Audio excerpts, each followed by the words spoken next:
নমস্কার। এসডিএমটির পক্ষ থেকে আপনাদের সকলকে জানাই বিজয়ার শুভেচ্ছা, দীপাবলির প্রীতি ও শুভেচ্ছা এবং আসন্ন ছট পূজা, জগদ্ধাত্রী পূজারও শুভেচ্ছা। একটা উৎসবের আবহের মধ্যে দিয়ে যাচ্ছি আমরা। তার মধ্যে রয়েছে বাঙালির শ্রেষ্ঠ উৎসব দুর্গোৎসব, যে উৎসব আমরা সদ্য পালন করে উঠলাম এবং তারপর যেন উৎসব আমাদের শেষ হয় না। সারা বছর জুড়েই কিছু না কিছু উৎসবে মেতে উঠি আমরা, বাঙালিদের স্বভাবই এমন। তো তারই মধ্যে সেই উৎসবের আবহে আমাদের এসডিএমটি গল্প পাঠের আসরের যে পর্বগুলি আমরা আপনাদের কাছে উপস্থাপন করি, তাতে ক্ষণিক বিরতি হয়ে গিয়েছে। তো তার জন্য প্রথমেই আপনাদের কাছে ক্ষমা চেয়ে নিচ্ছি। উৎসবের আবহে সেই পর্বগুলি আনতে পারিনি আমরা, কিন্তু তার বদলে এসডিএমটির পক্ষ থেকে আমাদের এই উৎসব পালনের বিভিন্ন আঙ্গিক আমরা তুলে ধরতে চেষ্টা করেছি আপনাদের কাছে, এবং ভবিষ্যতেও হয়তো আরো কিছু নতুন রকমের ভিডিও আনতে চলেছি আমরা আপনাদের কাছে। কিন্তু আমাদের গল্প পাঠের আসরের যে পর্বগুলি, আপনারা কি সেগুলো মিস করেছেন? আমরা নিজেরা তো নিজেদের দিক থেকে খুবই মিস করছিলাম। যে খুব আকর্ষণীয় গল্পটি আমরা পড়ে শোনাচ্ছিলাম, তত্ত্বচান, তেতসুকো কুরোয়ানাগির লেখা এই অসাধারণ বইটি, সেটির চলনটি এমন গল্পটির যে মাঝে বিরতি থাকলে ভালো লাগে না।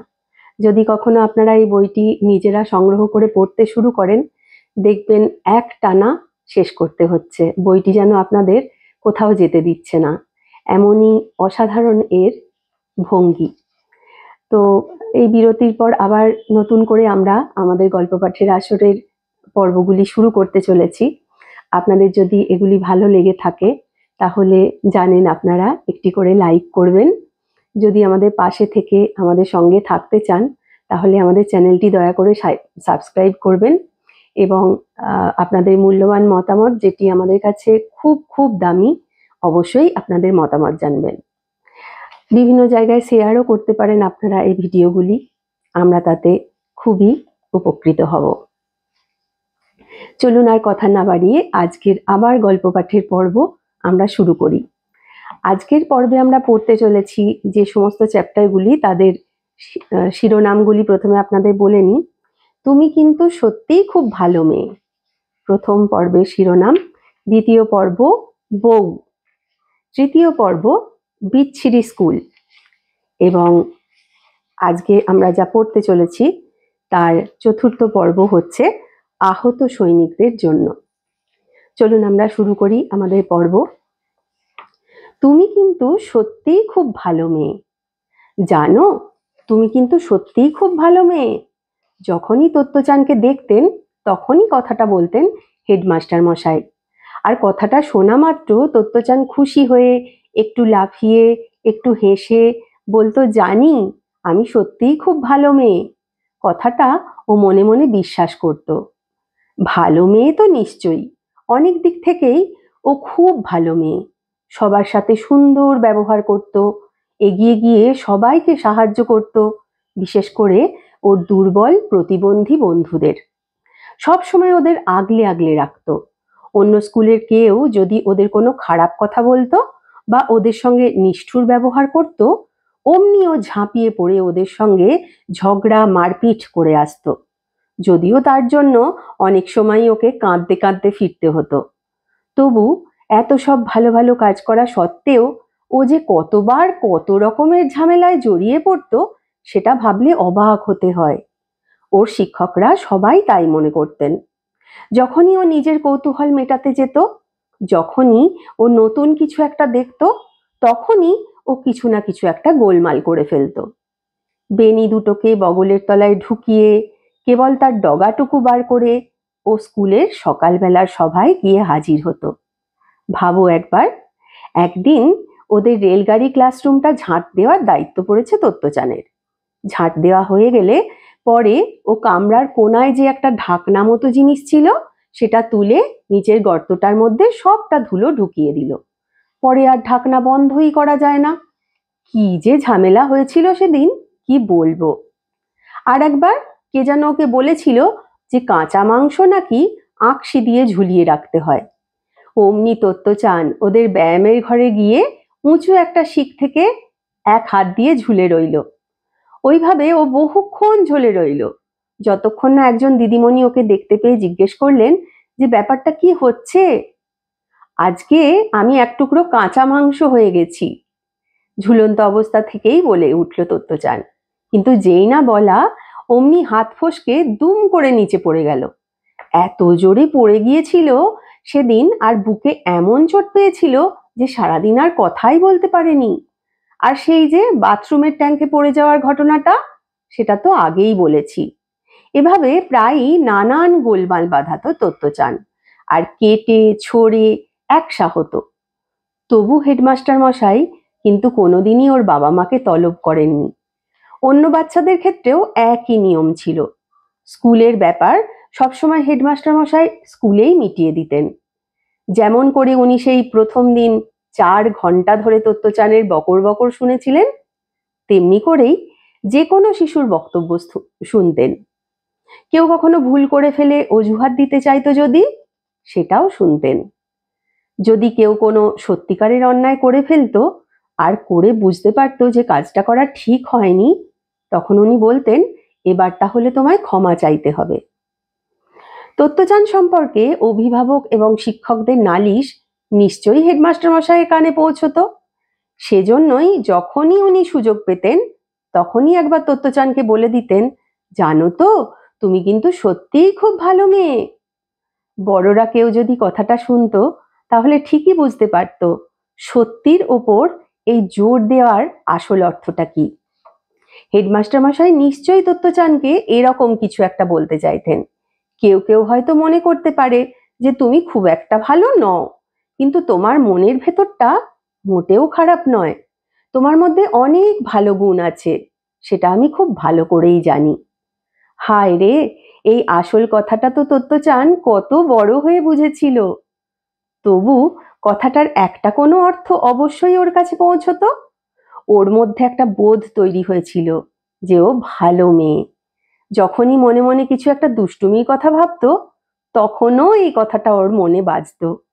মাঝে মাঝে নিজের নানান কীর্তির কথা ভাবতে গেলে ওর মনে হতো, হায় ঈশ্বর। শোসাকু কোবায়াশি বারবার তত্ত্বচানকে কথাটা বলতেন, জানো তো তুমি কিন্তু সত্যিই খুব ভালো মেয়ে। এই কথাটাই হয়তো ওর জীবনকে একটা দিশা দিয়েছিল।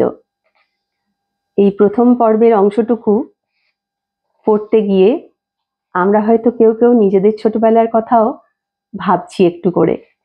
এই যে তত্ত্বচানকে তার হেডমাস্টার মশাই শোসাকু কোবায়াশির বারবার সত্যি খুব ভালো মেয়ে বলে অ্যাপ্রিসিয়েট করা, এই যে একটা পজিটিভ অ্যাপ্রোচ আনা ওর প্রতি, এটা কিন্তু সত্যিই তত্ত্বচানকে ভালো মেয়ে হয়ে উঠতে সাহায্য করেছিল।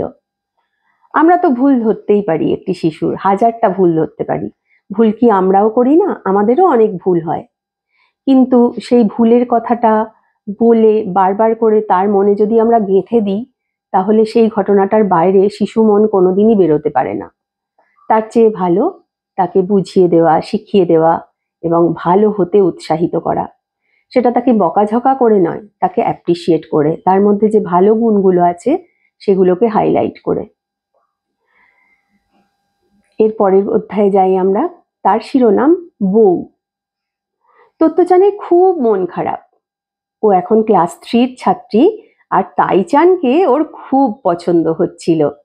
তাইচান ছিল লেখাপড়ায় খুব ভালো, বিশেষ করে বিজ্ঞানে। ও ইংরাজি শিখতো। তত্ত্বচানকে শেয়াল শব্দের ইংরাজি তো ওই শিখিয়েছিল। জানিস কিৎসুনেকে ইংরাজিতে কি বলে? বলে ফক্স। ফক্স? তত্ত্বচান বলার চেষ্টা করছিল। শব্দটা সারা দিন ধরে তত্ত্বচানকে মুগ্ধ করে রেখেছিল। রেলগাড়ি ক্লাসে ঢুকে তত্ত্বচানের প্রতিদিনকার প্রথম কাজ ছিল তাইচানের পেন্সিলগুলো যত্ন করে কেটে রাখা। নিজেরগুলো নিয়ে কিন্তু কোনো মাথা ব্যথা ছিল না ওর। কোনো রকমের দাঁত দিয়ে টেনে ছিঁড়ে নিত সেগুলো। এত সত্ত্বেও তাইচান ওর সঙ্গে খারাপ ব্যবহার করলো। ঘটনাটা ঘটলো দুপুরে খাওয়ার সময়। হলঘরের পিছনের সেই বিখ্যাত ট্যাঙ্কের আশপাশ দিয়ে ও ঘুরঘুর করছিল। তত্ত্বচান? তাইচানের গলার স্বরটা খুব রাগ রাগ শোনাচ্ছিল। একটু থেমে একটু নিঃশ্বাস টেনে নিয়ে তাইচান বলল, বড় হয়ে আমি কিছুতেই তোকে বিয়ে করব না, যতই তুই বিয়ে করতে বলিস না কেন। এই বলে মাটির দিকে চোখ রেখে ও হেঁটে চলে গেল। তত্ত্বচান স্তম্ভিত হয়ে গেল। স্থির হয়ে দাঁড়িয়ে ও তাইচানের চলে যাওয়াটা দেখতে লাগলো। ওর মস্ত বড় মাথাটা তত্ত্বচানের চোখের আড়ালে চলে গেল। সেই মাথা, যার ভিতরে বুদ্ধি একেবারে গিজগিজ করছে। শরীরের তুলনায় অনেক বড় একটা মাথা, তাই বন্ধুরা ওর নাম দিয়েছিল অসম ভগ্নাংশ। জামার পকেটের ভিতরে হাত দুটো ঢুকিয়ে তত্ত্বচান ভাবতে লাগলো, কিছু ভুল করে ফেলেছি কি? কই না তো। কি করে বুঝতে না পেরে ও মিয়চানকে কথাটা বলল। সবটা শুনে মিয়চান বড়দের মতন করে বলল, হবেই তো, তুই যে সেদিন সুমো কুস্তি করার সময় তাইচানকে পটকে দিয়েছিলি, তাই তো ক্ষেপে আগুন হয়ে গেছে। ওরকম একটা ভারী মাথা নিয়ে তাল সামলাতে না পারা তো স্বাভাবিক। তত্ত্বচানের খুব আফসোস হতে লাগলো। ইস, কেন ও ওরকম করতে গেল? ঠিকই কথা, সেদিন ওর প্রিয় তাইচানকে ও কুস্তিতে হারিয়ে দিয়েছিল। যার পেন্সিল ও অত যত্ন করে কেটে রাখে রোজ, তাকে কখনো পটকে দিতে আছে? এখন কি আর করা? তো কিছুই করা যাবে না। তত্ত্বচানের আর তাইচানের সঙ্গে বিয়ে হবে না। তবু আমি রোজ ওর পেন্সিল কেটে দেব। তত্ত্বচান মনে মনে সংকল্প করলো, আমি তো ওকে ভালোবাসি। এই পর্বটিতে আমরা দেখছি যে শিশু মনের কত না এমন জায়গা আছে যেগুলো আমরা বড়দের চোখ দিয়ে দেখলে হয়তো সেখানে আমাদের সেই ব্যাপারগুলো খুব একটা ভালো লাগে না, কিন্তু ছোটদের জায়গা থেকে দেখলে সবটাই ছেলে মানুষই এবং সবটাই শিশু সুলভ তাদের ভাবনা চিন্তা, সেটাই মনে হয়। তো তারই ক্লাসে পাঠরত তাইচানকে তত্ত্বচান খুব পছন্দ করত। ওর নিজের পেন্সিলও কিভাবে কাটতো, দাঁত দিয়ে ছিঁড়ে টিড়ে, তার কোনো ঠিক ছিল না, কিন্তু তাইচানের পেন্সিলগুলো রোজ খুব সুন্দর করে শার্প করে রাখতো এবং খুব তাকে শ্রদ্ধাও যে করতো, সেটা এই পর্বের কথাগুলো শুনেই বোঝা যাচ্ছে। তাইচান পড়াশোনায় খুব ভালো ছিল, সেজন্য অনেকেই ওকে বেশ সমীহ করে চলতো। কিন্তু করে হবে, কুস্তির প্রতিযোগিতার সময় তাইচানকে তো হারিয়ে দিয়েছিল তত্ত্বচান, এবং সেই জন্যই হয়তো তাইচানের ব্যাপারটা ভালো লাগেনি। মিয়চান অন্তত তত্ত্বচানকে তাই বলেছিল। তো সেই জন্য সে তত্ত্বচানকে বলেছে, আমি বড় হয়ে কিন্তু তোকে আর বিয়ে করব না। তত্ত্বচানের তখন মনটা খুব খারাপ হয়ে গেছে, ইস, তাইচান ওকে বিয়ে করবে না। তারপর ভেবে দেখেছে, ইস, আমারই তো ভুল, ওকে কি ওরকম ভাবে পরাজিত করাটা ঠিক হলো? তারপর আবার মনে মনে ভাবলো, যাকগে, আমি ওর যেমন পেন্সিল কেটে দিতাম সেরকম পেন্সিলগুলো আমি রোজ একই রকম ভাবে শার্প করে দেব, কারণ আমি তো ওকে ভালোবাসি। খুব সুন্দর এই পর্বটি। এর পরের পর্বটাতে যাই। তার শিরোনাম বিচ্ছিরি স্কুল। প্রাথমিক স্কুলের ছেলে মেয়েদের মধ্যে একটা ছড়ার গান খুব চলতো। তত্ত্বচানের আগের স্কুলে ওরা প্রায়ই গানটা গাইতো। স্কুল ছুটির পর রোববার বেরোবার সময় গেটের বাইরে এসে পিছন ফিরেই ওরা বলতো, আকমাৎসু স্কুল বিচ্ছিরি স্কুল, ভিতরে অবশ্য খুব দারুণ স্কুল। অন্য স্কুলের বাচ্চারা যখন ওদের স্কুলের সামনে দিয়ে যেত, তখন ওদের স্কুলের দিকে আঙুল দেখিয়ে বলতো, আকমাৎসু স্কুল দারুণ স্কুল, ভিতরে অবশ্য খুব বিচ্ছিরি স্কুল। তারপর মুখ দিয়ে একটা বিচ্ছিরি শব্দ করত। একটা স্কুল বিচ্ছিরি না দারুণ সেটা নির্ভর করত স্কুলের বাড়িটা পুরনো না নতুন তার উপরে। কিন্তু আসল ছিল ওই দ্বিতীয় লাইন। ওতে বলা হতো স্কুলটা আসলে কেমন। বাইরেটা ধ্যারধ্যারে বিচ্ছিরি হলেও ক্ষতি নেই, ভেতরটা কেমন সেটাই আসল। ছড়াটা জনা ৫-৬ ছেলে মেয়ে মিলে একসঙ্গে হয়ে বলতো। একদিন দুপুরে রোজকার মতোই তমইয়ের ছাত্রছাত্রীরা সব বাইরের মাঠে খেলছিল। শেষ ঘন্টা বাজা পর্যন্ত ওরা যা খুশি করতে পারত, তারপর ঘন্টা বাজলে ওরা আর মাঠে থাকতে পারতো না। হেডমাস্টার মশাই মনে করতেন বাচ্চাদের এই একটু যা খুশি তাই করার সময় দেওয়াটা খুব জরুরি। তাই পড়াশোনার পর এই খেলার ক্লাসটা ওদের একটু বেশি সময় ধরে চলতো। অন্য স্কুলে কেউ খেলার জন্য এতটা সময় পেত না।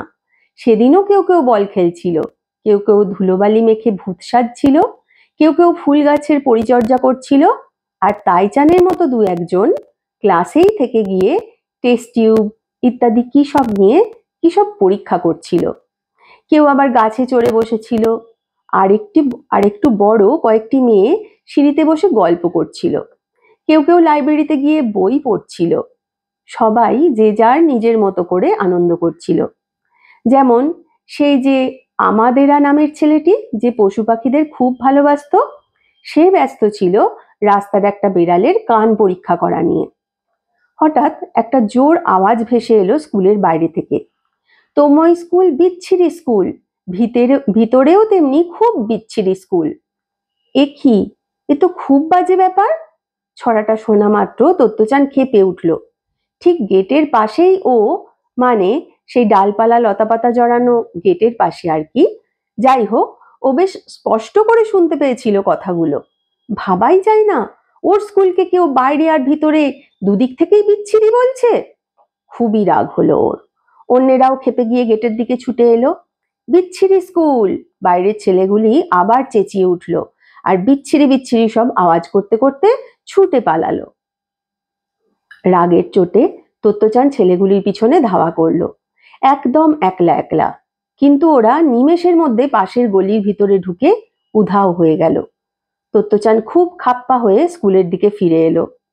ফেরার পথে ও গাইতে শুরু করলো, তোময় স্কুল চমৎকার স্কুল। কয়েক পা এগিয়ে ও আরো একটা লাইন জুড়ে দিল, ভিতরে আর বাইরে খুবই চমৎকার স্কুল। গানটা ওর বেশ মনে ধরলো। ওই লাইন দুটো গাইবার পর ওর মনটা একটু হালকা হয়ে গেল যেন। তাই স্কুলের সামনে পৌঁছে ও জোরে জোরে গানটা গাইতে শুরু করলো, যাতে সবাই শুনতে পারে। ঝোপের বেড়ার আড়ালে লুকিয়ে ও এমন একটা ভাব করছিল যেন ও অন্য স্কুলের ছাত্রী। তোময় স্কুল চমৎকার স্কুল, ভিতরে আর বাইরে খুবই চমৎকার স্কুল।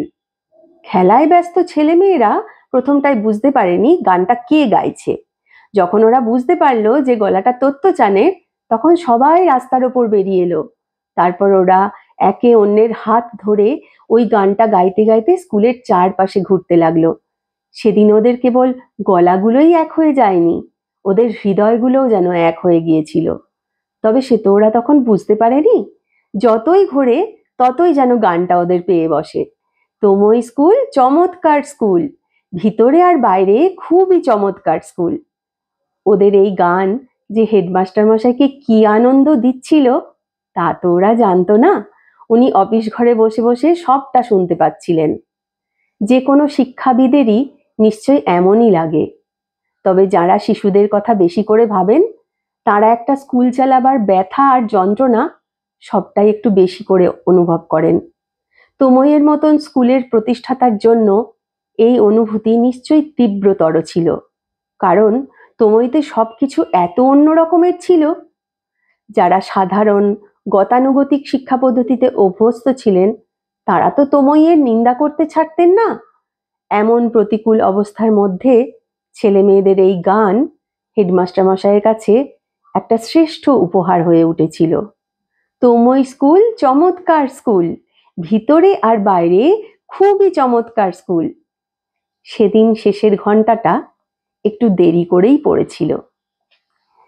এই চ্যাপ্টারটিতে আমরা দেখতে পেলাম স্কুলের জন্য একটা নতুন গান তৈরি করেছে তত্ত্বচান।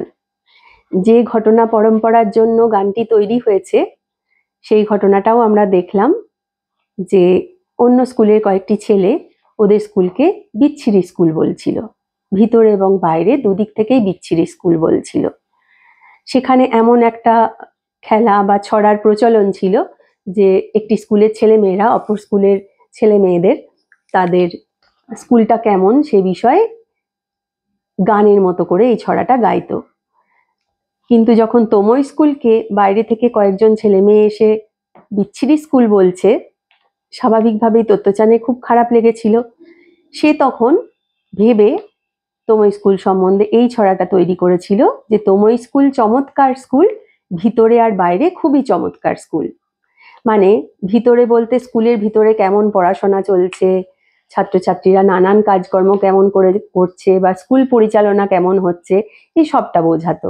আর বাইরের ব্যাপারটা বলতে বাইরে থেকে স্কুলটা কেমন দেখতে সেটা বোঝাতো। তো তো তত্ত্বচানের সঙ্গে গলা মিলিয়ে সকলে মিলে যখন এই গানটা ওরা গেয়ে উঠলো, স্কুলের ভিতরে থেকে হেডমাস্টার মশাই শোসাকু কোবায়াশি গানটি শুনলেন এবং তার মনটা ভরে গেল নিশ্চয়ই। কারণ আমরা বুঝতেই পারছি, চ্যাপ্টারটিতে তেমন বলাও আছে যে একটা স্কুল যদি একটু অন্যরকম ভাবে চালাতে হয়, গতানুগতিক পদ্ধতির থেকে অন্যরকম ভাবে ছেলে মেয়েদের কাছে শিক্ষাটাকে আরেকটু আনন্দদায়ক হিসেবে যদি তৈরি করা যায়, তাহলে সেখানে অনেক রকম ভাবেই অনেকের বিরাগ ভাজন হতে হয়। এবং মানুষের এটা স্বাভাবিক একটা প্রবৃত্তি যে আমরা গতানুগতিকতার বাইরে কিছুকে খুব সহজে অ্যাপ্রিসিয়েট করতে পারি না, এবং মনে মনে যদি আমরা বুঝতেও পারি যে সেটি খুবই উৎকৃষ্ট একটি জিনিস, তাহলেও আমরা অ্যাপ্রিসিয়েট করতে পারি না। তো সেই বৈশিষ্ট্যটা সকলের মধ্যেই থাকে এবং স্কুলটাকে এইভাবে চালানোর জন্য নিশ্চয়ই প্রচুর প্রতিকূল অবস্থার মধ্যে পড়তে হয়েছিল হেডমাস্টার মশাইকে। তিনি সমস্তটা সহ্য করে নিতেন এবং তত্ত্বচাঁদের আজকের এই গানটি তার সেই মানসিক ক্ষতের ওপর যেন একটা প্রলেপের মতো মনে হলো। এর পরের চ্যাপ্টারে যাই আমরা। পরের চ্যাপ্টারে হেডলাইন চুলের ফিতে। একদিন দুপুরের খাবার তখন সবে শেষ হয়েছে। তত্ত্বচান হল ঘরের মধ্যিখান দিয়ে লাফিয়ে লাফিয়ে চলছিল। এমন সময় ওর হেডমাস্টার মশাইয়ের সঙ্গে দেখা হয়ে গেল বলতে হয়তো একটু অদ্ভুত শোনাচ্ছে, কারণ হেডমাস্টার মশাই তো খাবার পুরো সময়টা ওদের সঙ্গেই ছিলেন। তবু দেখা হয়ে গেল বলা হচ্ছে কারণ হেডমাস্টার মশাই ওর ঠিক উল্টো দিক থেকে আসছিলেন। ও তুমি? হেডমাস্টার মশাই বললেন, তোমায় একটা কথা জিজ্ঞেস করতে চাইছিলাম। কি কথা? ওর কাছেও হেডমাস্টার মশাইকে দেওয়ার মতো কোনো খবর থাকতে পারে, এ কথা ভেবে তত্ত্বচানে ভারী আনন্দ হলো। এই চুলের ফিতেটা তুমি কোথায় পেলে? ওর চুলের ফুলটার দিকে তাকিয়ে উনি জিজ্ঞেস করলেন। তত্ত্বচানের মুখের ভাবটা এর চেয়ে বুঝি খুশি খুশি হতে পারতো না। এই দুদিন হলো ও ওই ফিতেটা বেঁধে স্কুলে আসছিল, ওটাও নিজেই জোগাড় করেছিল। ও আর একটু এগিয়ে দাঁড়ালো যাতে হেডমাস্টার মশাই ওর ফিতেটা আর একটু ভালো করে দেখতে পান। এটা আমার মাসির পুরনো স্কুলের জামায় লাগানো ছিল, ও বেশ গর্বের সঙ্গে বলল। মাসি জামাটা একটা বাক্সে তুলে রাখছিলেন, তখন আমি এই ফিতেটা দেখতে পেলাম। মাসি আমাকে বললেন যে আমার নাকি চোখটা খুব ভালো, আমাকে তখন ফিতেটা দিয়ে দিলেন। ও আচ্ছা, বলে হেডমাস্টার মশাই কেমন যেন চিন্তায় ডুবে গেলেন। ফিতেটা নিয়ে তত্ত্বচানের খুব গর্ব ছিল। কেমন করে এটা পেল সেই গল্প হেডমাস্টার মশাইকে শোনাতে শুরু করলো। হলো কি, সেদিন তো ওরা মাসির সঙ্গে দেখা করতে গিয়েছিল। গিয়ে দেখে মাসি অনেক পুরনো জামা কাপড় রোদে মেলে দিয়েছেন। তার মধ্যে বেগুনি রঙের একটা লম্বা প্লিট দেওয়া পুরনো আমলের স্কার্টও ছিল। ওটা পরে নাকি মাসি স্কুলে যেতেন। যখন ওটা তুলে রাখা হচ্ছিল, তখন তত্ত্বচানের চোখে পড়ল কি যেন একটা খুব সুন্দর জিনিস স্কার্টটার গায়ে লাগানো রয়েছে। ওটা কি? তত্ত্বচানের প্রশ্ন শুনে মাসি কাজ থামিয়ে তাকালেন। স্কার্টের কোমরের পট্টির পিছন দিকটাতে একটা ফিতে লাগানো ছিল। এই দিয়ে ফুল বাঁধলে আমাদের পিছন থেকেও সুন্দর দেখাতো, মাসি বুঝিয়ে বললেন। তখন আমরা স্কার্টের পিছনে হয় হাতে বোনা লেস, নয়তো ফিতেই বাঁধা ফুল, এরকম কিছু একটা লাগাতাম। ফিতেটার গায়ে হাত বোলাতে বোলাতে কথা বলছিলেন মাসি, আর কথা বলতে বলতে লক্ষ্য করছিলেন তত্ত্বচান কেমন জুলজুল করে চেয়ে আছে। নে, এটা তোকে দিয়ে দিলাম, আমি তো আর কোনোদিন এই স্কার্টটা পরবো না, বলে কোমরের পট্টি থেকে ফিতেটা আলগা করে খুলে তত্ত্বচানকে দিয়ে দিলেন। এভাবেই ও ফিতেটা পেয়েছে। খুব সুন্দর একটা ফিতে, খুব চওড়া আর খুব দামি সিল্কের তৈরি, গায়েও গোলাপ আর অন্য অনেক নকশা আঁটা। এত চওড়া যে তত্ত্বচানের মাথার চেয়েও বড় একটা ফুল বাঁধা গিয়েছিল তা দিয়ে। মাসি বলেছেন কাপড়টা নাকি বিদেশি। কথা বলতে বলতে তত্ত্বচান ক্রমাগত ওর মাথাটা দোলাচ্ছিল যাতে হেডমাস্টার মশাই ফিতের মশ মশ শব্দটা শুনতে পান। গল্পটা শোনার পর মনে হলো হেডমাস্টার মশাই যেন কেমন বিচলিত হয়ে গেলেন। আচ্ছা, উনি বললেন, তাহলে এই হলো গপ্প। গতকাল মিয়চান বায়না ধরেছিল তোমার মতো একটা ফিতে চাই বলে। আমি তো জিউ গায়কার সব ফিতের দোকান খুঁজে দেখলাম, কিন্তু এরকম কিছু তো ওদের কাছে ছিল না। তো কাপড়টা বিদেশি, তাই তো? ওর মুখটা তখন আর হেডমাস্টার মশাইয়ের মতো দেখাচ্ছিল না, দেখাচ্ছিল বায়না করা মেয়ের দিশাহারা বাবার মতো। তত্ত্বচান, তুমি যদি এই ফিতেটা স্কুলে আর না বেঁধে আসো তাহলে আমি তোমার প্রতি কৃতজ্ঞ থাকবো। আসলে কি জানো, মিয়চান এত চাইছে এইরকম একটা ফিতে, এটা না পড়লে কি তোমার খুব কষ্ট হবে? তত্ত্বচান হাত জড়ো করে একটু ভাবলো কথাটা, তারপর তাড়াতাড়ি বলল, না ঠিক আছে, আমি আর এটা বেঁধে আসবো না।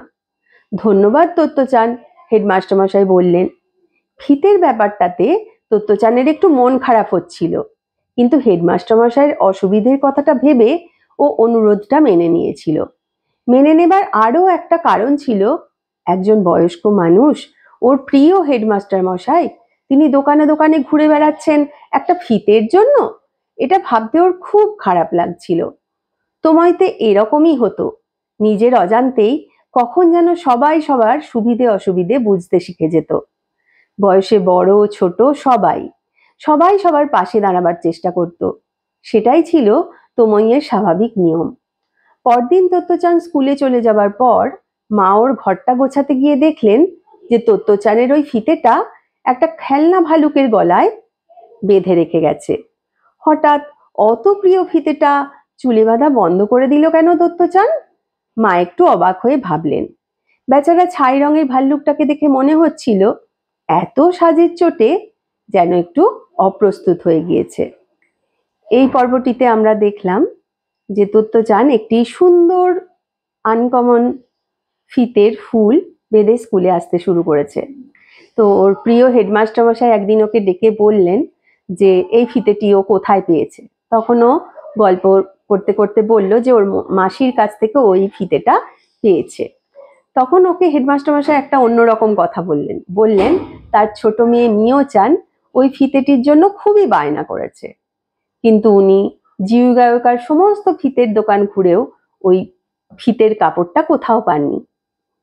তারপর তত্ত্বচানকে একটা অদ্ভুত কথা বললেন যে এই ফিতেটা যদি ও স্কুলে আর না বেঁধে আসে তাহলে ওর কি তাহলে একটু কষ্ট হবে? তত্ত্বচান ওই একটি শিশু, সে কিন্তু ভাবতে চেষ্টা করলো যে একজন কারোর, আমার খুব প্রিয় একজন মানুষের খুব অসুবিধে হচ্ছে, আমি যদি এই ফিতেটা স্কুলে বেঁধে আসি তাহলে আমার হয়তো খুব ভালো লাগছে। এত সুন্দর একটা ফিতে, বিদেশি কাপড়ের তৈরি, সেটা এত সুন্দর দেখতে, আমার মাসি আমাকে দিয়েছেন, যেটা আরো অন্য কারো কাছে নেই, সেটা হয়তো তাকে খুব আনন্দ দিচ্ছিল। কিন্তু যেইও বুঝতে পারলো যে হেডমাস্টার মশাই তাতে একটু অসুবিধে হচ্ছে, উনি মিয়চানকে ওই রকম আর একটা ফিতে এনে দিতে পারছেন না বলে তক্ষুনি ও সিদ্ধান্ত নিল যে ওই ফিতেটি ও আর বাঁধবে না। ও কি করলো, ওর বাড়িতে একটা খেলনা ভাল্লুকের গায়ে ওই ফিতেটা বেঁধে দিল। মা একটু অবাক হয়ে গেলেন যে এত প্রিয় ওর ফিতেটা ও শেষকালে একটা খেলনা ভাল্লুকের গায়ে বেঁধে দিয়ে গেছে। তিনি তো বুঝতে পারলেন না তার পিছনে এই গল্পটা ছিল। তো কি সুন্দর একটি শিশুকে সেন্সিটিভ করে তুললেন হেডমাস্টার মশাই। এমন অনেক জিনিস আমরা শিশুদের দিই যেগুলো অনেক দামি তো বটেই, যেগুলো হয়তো অন্য কারো কাছে নেই। অন্য শিশুরা যে জিনিসটি দেখে বায়না করতে পারে, হয়তো তার মা বাবার সামর্থ্য নেই সেটি তাকে কিনে দেওয়ার। আবার এমনও নয় যে জিনিসটি খুবই প্রয়োজনীয়, না দিলে চলছিল না। তো সেক্ষেত্রে তাকে একটুও বকাঝকা না করে তাকে এমনভাবে বোঝানো হলো যে সে নিজে থেকেই সেই জিনিসটি সঙ্গে স্কুলে আনা বন্ধ করলো। আমরা শিশুদের বলি কোনো দামি জিনিস নিয়ে স্কুলে না আসতে, অর্থ নিয়ে না আসতে। স্কুলে তারা সকলে সমান, প্রতিটি শিশু সমান, তার বাবা মার আর্থিক পরিস্থিতি যেমনই হোক না কেন। সেখানে সবাইকে সমান ভাবার এই যে মাধুর্য, সেটা কিন্তু আমাদের মুগ্ধ করে দিল। একটি ছোট্ট শিশুর কাছ থেকে এই ধরনের সেন্সিটিভিটি আমরা সাধারণত আশা করতে পারি না, কিন্তু দেখলাম ঠিকঠাকভাবে তাদের বললে সেই জিনিসটাও তাদের থেকে পাওয়া যায়। তো এটা শিশুদের পক্ষে তো একটা ভালো শিক্ষা বটেই, আমাদের বড়দের কাছেও একটা খুব বড় শিক্ষা। এর পরের পর্বের হেডলাইন, আহত সৈনিকদের জন্য। জীবনে প্রথমবার তত্ত্বচান হাসপাতালে আহত সৈনিকদের দেখতে গেল। বিভিন্ন প্রাথমিক স্কুল থেকে আসা জনা ৩০ ছেলে মেয়ের সঙ্গে গিয়েছিল তত্ত্বচান। তাদের কাউকেই ও চিনত না। সারা দেশের সমস্ত প্রাথমিক স্কুলের জন্য সরকারের তরফ থেকে এই প্রকল্পটি চালু করা হয়েছিল। প্রত্যেক স্কুল থেকে 2 বা 3 জন ছাত্রছাত্রী পাঠানোর কথা ছিল, তবে তমইয়ের মতো ছোট স্কুল থেকে কেবল একজনই এসেছিল, আর গোটা দলটির সঙ্গে অন্য একটি স্কুলের এক দিদিমণি ছিলেন। তমইয়ের হয়ে তত্ত্বচান যাচ্ছিল হাসপাতালে। রোগা মতন এক দিদিমণি, চোখে চশমা, তার সঙ্গে ওরা হাসপাতালের ওয়ার্ডে গিয়ে ঢুকলো। 15 আহত সৈনিকের ওয়ার্ড। কেউ শুয়ে, কেউ বসে, কেউ আবার হেঁটে চলে বেড়াচ্ছিলেন। তত্ত্বচান একটু ভয় পেয়েছিল। ও ভেবেছিল আহত সৈনিকদের না জানি কেমন দেখতে হয়, কিন্তু ছোট্ট ছোট্ট ছেলে মেয়েদের দেখে সৈনিকেরা সবাই এমন সুন্দর করে হাসলেন আর হাত নাড়তে লাগলেন যে ব্যান্ডেজ বাঁধা থাকা সত্ত্বেও তাদের বেশ হাসি খুশি দেখাচ্ছিল। তত্ত্বচানের অস্বস্তি কেটে গেল। দিদিমণি ওদের ঘরের মাঝখানে দাঁড় করিয়ে সৈনিকদের উদ্দেশ্যে বললেন, আপনারা জানেন আমরা আপনাদের সঙ্গে দেখা করতে এসেছি। অমনি ছেলেমেয়েরা সবাই নিচু হয়ে ওদের অভিবাদন জানালো। দিদিমণি বলে চললেন, কাল যেহেতু মে মাসের 5 তারিখ বয়েজ ডে উদযাপনের দিন, তাই আমরা আপনাদের কার্প পতাকা গানটা গেয়ে শোনাবো। 2 হাত তুলে অর্কেস্ট্রার কন্ডাক্টরের মতো ভঙ্গি করে দিদিমণি বললেন, বাচ্চারা শুরু করো, 1 2 3 4 বলে তাল দিতে লাগলেন।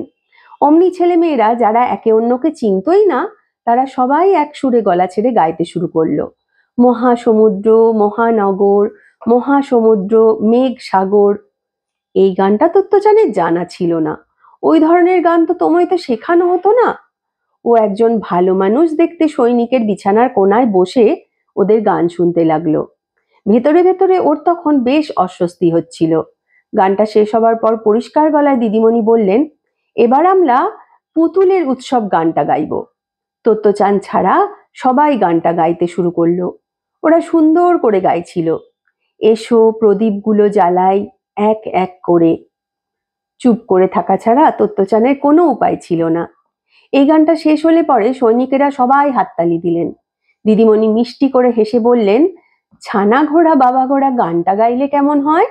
সবাই মিলে 2 3 4 আবার উনি তাল দিতে শুরু করলেন। এটাও তত্ত্বচানের অজানা। গান শেষ হবার পর ওর খাটের অসুস্থ সৈনিক ওর মাথায় হাত রেখে বললেন, তুমি তো গাইলে না। তত্ত্বচানের খুব লজ্জা করতে লাগলো। সৈনিকদের সঙ্গে দেখা করতে এলো, অথচ ওদের একটাও গান শোনাতে পারলো না। ও উঠে দাঁড়িয়ে খাটের পাশ থেকে একটু সরে এসে বেশ সাহস সঞ্চয় করে বলল, এবার আমি আমার জানা একটা গান গাইব। পূর্ব পরিকল্পিত ছকের বাইরে কিছু একটা ঘটতে চলছিল। দিদিমণি তাই জিজ্ঞেস করলেন, তুমি কি গান গাইবে? ততক্ষণে অবশ্য তত্ত্বচান একটা গভীর নিঃশ্বাস টেনে নিয়ে গান শুরু করতে যাচ্ছিল, তাই দিদিমণি তখনকার মতন আর কিছু বললেন না। তত্ত্বচান যেহেতু তমই থেকে এসেছিল, তাইও ভাবলো যে তমইয়ের সবচেয়ে পরিচিত গানটাই গাওয়া ঠিক হবে। তাই বড় করে নিঃশ্বাস টেনে নিয়ে ও গাইতে শুরু করলো, ভালো করে চিবো তুমি চিবিয়ে চিবিয়ে খাও। কয়েকজন ছেলে মেয়ে হাসতে শুরু করলো। বাকিরা ওকে জিজ্ঞেস করলো, গানটা কি রে? দিদিমণি তাল দিতে শুরু করেছিলেন, কিন্তু ব্যাপারটা ঠিক কি হচ্ছে বুঝতে না পেরে উনি থেমে যেতে বাধ্য হলেন। তত্ত্বচানের বেশ লজ্জা লাগছিল, তবুও ও প্রাণপণ গাইতে লাগলো, ভাত মাছ মাংস ডিম সবটা চিবিয়ে নাও। গান শেষ হলে পরে ও মাথা নিচু করে সবাইকে সম্মান জানালো। মুখ তুলতেই ও দেখে কি, সেই সৈনিকের চোখ দিয়ে জল পড়ছে। ও খুব অবাক হয়ে গেল। নিশ্চয়ই ও কোনো খারাপ কাজ করে ফেলেছে ও ভাবলো।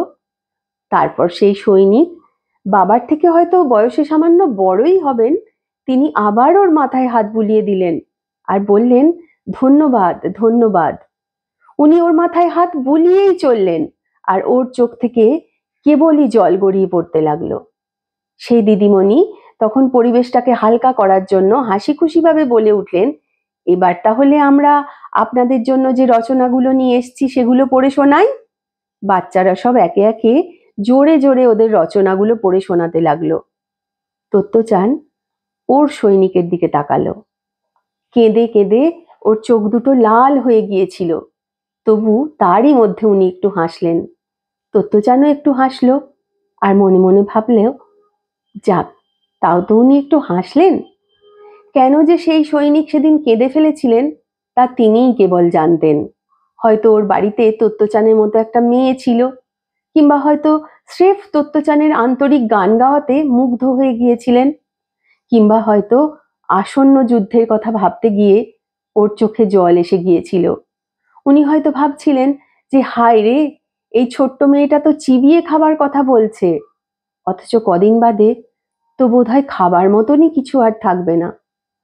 হয়তো উনি যুদ্ধের যে বীভৎসতা এই শিশুদের আক্রান্ত করতে চলছিল সেই কথাই ভাবছিলেন। ছেলে মেয়েরা ওদের রচনা পড়ে শোনাতে ব্যস্ত ছিল। ওরা হয়তো জানতোই না যে ততদিনে বিশ্বযুদ্ধ অনেক দূর ছড়িয়ে পড়েছিল। আমাদের আজকের পর্বের এই শেষ চ্যাপ্টারটির পড়ে আমাদের মনটা একটু যেন দুঃখে ভরে গেল। আমাদের গল্পের এই পর্বে এসে আমরা দেখতে চলেছি যে যুদ্ধ ভবিষ্যতে আচ্ছন্ন করে তুলতে চলেছে সমস্ত পৃথিবীকে, সেই যুদ্ধ শুরু হয়ে গিয়েছে এবং তার আঁচ আসতে শুরু করেছে সাধারণ মানুষের ওপর। তারা হয়তো সরাসরি যুদ্ধের সাথে এখনো অবধি জড়িয়ে পড়েনি, কিন্তু যারা সেই যুদ্ধে যাচ্ছেন, সামনাসামনি সেই ভয়াবহতা প্রত্যক্ষ করছেন, তাদের কাছে যাচ্ছে তারা। সৈনিকদের উৎসাহিত করে তোলার জন্য, তাদের বিভিন্ন উপহার দেওয়ার জন্য, ছোট ছোট ছেলে মেয়েদের নিয়ে, স্কুলের ছাত্রছাত্রীদের নিয়ে স্কুলের পক্ষ থেকে সৈনিকদের সাথে দেখা করা হচ্ছে। এমনই একটা দলের সাথে তোত্তচান গিয়েছিল এবং সেখানে সমস্ত স্কুলের বাচ্চারা যে খুব প্রচলিত গানগুলি গলা মিলিয়ে সবাই গাইছিল, তোমার স্কুলে সেসব এর প্রচলন না থাকার জন্য তোত্তচানের তা অজানা ছিল। তাকে যখন বলা হলো সে গাইছে না কেন, যে সৈনিকটির কাছেও দাঁড়িয়েছিল তিনি যখন বললেন, তখনও ওর পরিচিত তোময়ের সেই খাবার গানটা গাইল। সেই গানটায় এমন কিছু একটা ছিল যা ওই আহত সৈনিককে, তার হৃদয়কে ছুঁয়ে গেল। তিনি কাঁদলেন এবং তোত্তচানের তখন মনে হলো সে কি কোনো ভুল করে ফেলেছে, কিন্তু এটা বোঝা যাচ্ছিল যে সে কোনো ভুল করেনি। ওই গানটার মধ্যেই এমন কিছু একটা ছিল যা মানুষগুলোকে স্পর্শ করেছিল। এবং এই যে যুদ্ধের ভয়াবহ দিকগুলো একে একে সামনে আসতে চলেছে, সেই কথাগুলিও শুনলাম আমরা এই চ্যাপ্টারটিতে। আমাদের তোত্তচান এই গল্পটার শেষ পর্যায়ে একটু আগে এসে পৌঁছেছি আমরা। সেখানে আমরা দেখতে পাচ্ছি এতক্ষণ পর্যন্ত যে যুদ্ধের কথা আমরা আমাদের গল্পে শুনিনি, এবার তা শুনতে শুরু করেছি। একটা ছোট্ট মেয়ে বড় হয়ে উঠছে এমন একটা স্কুলে আর এমন একটা পরিস্থিতিতে। কি হতে চলেছে তাদের ভবিতব্য, সেই স্কুলটার বা সেই ছোট্ট বাচ্চা মেয়েটার, আমরা জানবো সেটা আমাদের আগামী পর্বে। আমরা চাই আপনারা আমাদের সঙ্গে থাকুন এই গল্প পাঠের আসরে এবং আমাদের সঙ্গে আপনারাও সহমর্মী হয়ে উঠুন এই বাচ্চাটির প্রতি, এই গল্পটির প্রতি। যদি আপনাদের ভালো লাগে এই পর্বগুলি, তাহলে লাইক করবেন, আমাদের চ্যানেলটি সাবস্ক্রাইব করবেন, শেয়ার করতে পারেন এবং অবশ্যই আমাদের সঙ্গে থাকবেন। ভবিষ্যতে আমাদের যে সমস্ত ভিডিওগুলি আসতে চলেছে সেগুলি জানার জন্য আগে থেকে নোটিফিকেশন অলে সেট করে রাখবেন। সকলে ভালো থাকবেন, আগামী উৎসবের দিনগুলিও আপনাদের খুব ভালো কাটুক, সকলে খুব ভালো থাকুন। নমস্কার।